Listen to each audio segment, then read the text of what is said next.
কত কিছুর মধ্যে দিয়ে আমাদের এই দেশটা পার হলো, তাই না?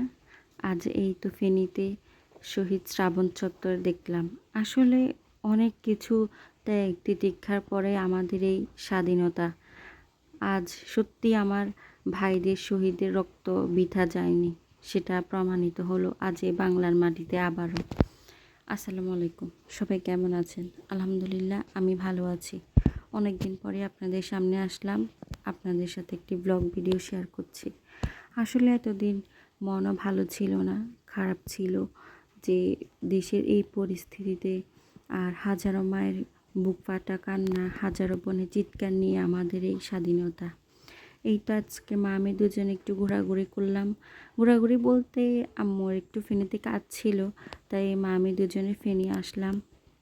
আম্মুর কাজ শেষ করে আমরা চলে গেলাম আলমাস কিচেনে খাওয়া দাওয়া করতে, কারণ আমি দুজনে খুবই ক্ষুধার্ত ছিলাম। আর এরই মধ্যে আম্মু কিছু কেনাকাটা করেছিল, সেটা আর আপনাদের সাথে ভিডিও করা হয়নি বা শেয়ার করা হয়নি, সেজন্য আর আপনাদের সামনে তুলে ধরতে পারিনি। আম্মু কাছে নিচ্ছিল, আসলে খুবই ক্ষুধার্ত ছিল, সেজন্য একদম লেট না করে আসার সাথে সাথে নিয়ে নিচ্ছিল। পরে আমিও আমার খাওয়ার প্লেটে তুলে নিচ্ছিলাম আর কি। আসলে খিদাটাও লেগেছিল প্রচণ্ড, সেজন্য দেরি না করে খাওয়া শুরু করে দিলাম। এই তো আজকে মামি দুজনে একদম ঘুরলাম। আপনাদের সাথে এইটুকু একটা ব্লগ শেয়ার করছি। আপনারা সবাই ভালো থাকবেন, দোয়া করবেন আর সাবস্ক্রাইব করবেন, লাইক করবেন। আসসালামু আলাইকুম।